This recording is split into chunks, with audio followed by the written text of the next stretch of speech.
This is Lawrence with a quick video, hopefully quick video on the flat earth and what it might mean to you and even whether it's an important thing to study out. So I've been taking a look at this subject off and on for, I don't know, 3 years or so, trying to understand how important it might be. And I want to open this video with a question. What does it matter whether or not the earth is flat or round in the first place?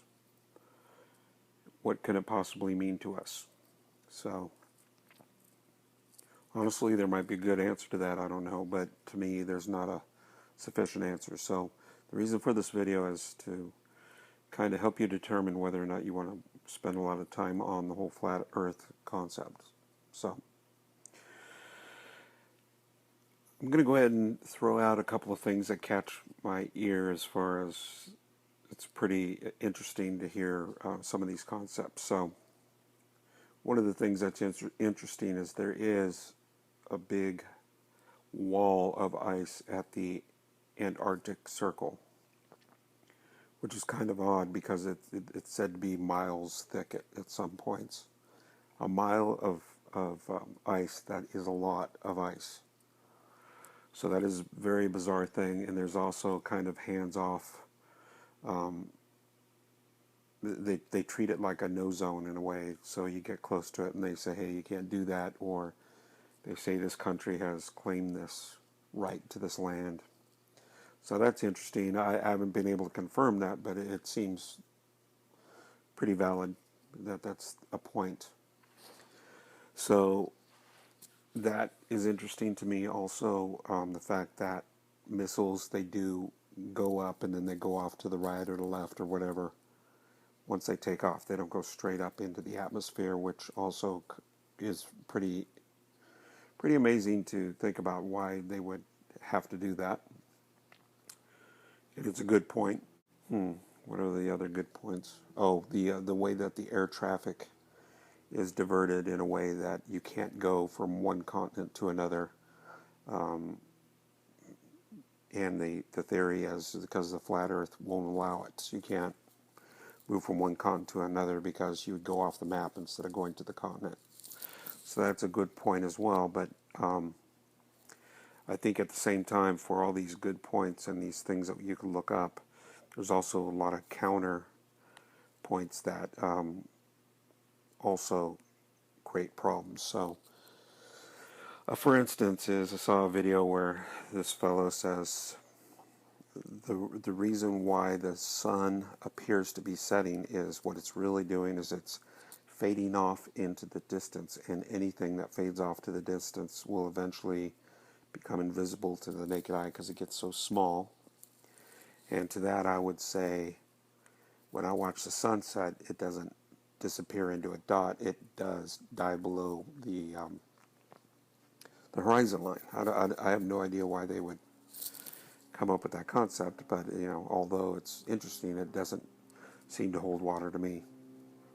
Also, if the sun on a flat Earth model, which is usually a disk, they would say that the sun is on another part of the disk and you can't see it because it's so far away. Well, one way or another, it's going to emit light, or it's going to show as a small sphere up in the sky. It's not just going to create darkness. And the only way that I think that they could show that it becomes dark is by showing a slightly spherical top edge to the Earth, of the flat Earth, which begins to become problematic because they're saying that the actual flat Earth is totally flat. So it's almost like you're trying to have it both ways at the same time. That doesn't make sense to me as well.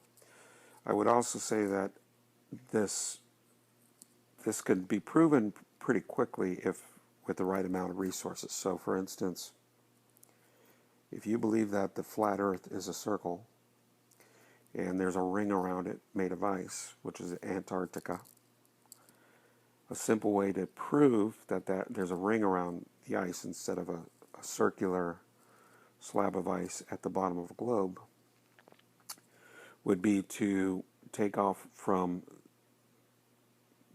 the shoreline and move at a 45-degree angle, not a 90-degree angle, but a 45-degree angle, and cut across, and you should run into the edge of the ice within a short time, which reasonably short time, and that would help you to prove that the ice surrounds the entire map instead of being in an island at the bottom of the globe.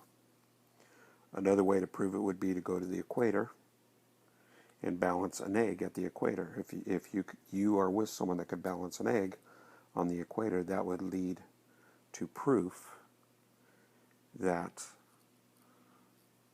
you're at an apex of the equator, and that's why you could balance an egg on the equator.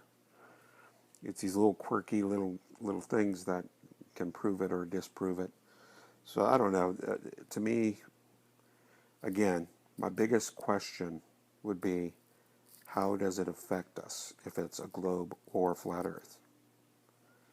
If there's a giant entity called God staring down on the Earth, doesn't matter if it's flat or round, it's still a giant entity. If we're is it so much more far-fetched to believe that we're floating around in space on a sphere than to believe that we're on a flat slab of, I don't know, material that someone had concocted, like we're on exhibit somewhere. I don't know. To me, it's like it's. In my opinion, it would be a waste of time to keep looking into this, and I could be wrong, but I would like to know what the ramifications of being wrong about this would be. So, if you want, go ahead and leave a comment, and if the comments are getting too rude, I'll just turn off the comment thing, because, I mean, some of these guys are very, very rude, and I know why, because, I mean, even my comment that I was going to leave was beginning to get rude, like, you guys got to think somehow. Also, before I leave, wanted to mention another thing. This one fellow says, as you're taking off in an airplane, if you take off in an airplane, the airplane's doing 400 miles an hour, but the Earth is revolving at 1,000 miles an hour, then you should be moving about 600 miles backwards, 600 miles an hour backwards if you're going with the revolving Earth, and if you're going against the revolving Earth, you should be able to travel at 1,400 miles an hour around the Earth, because the Earth is revolving. That does not take into account that we're encapsulated in the Earth's atmosphere. And the same thing if we're talking about airplanes.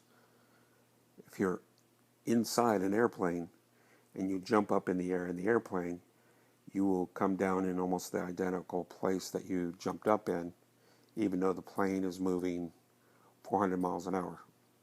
You should theoretically end up in the tail section if that's the way it worked. It doesn't work that way. You're encapsulated, moving at the same speed as the plane, and the air within the plane is also moving within the plane as well at 400 miles an hour.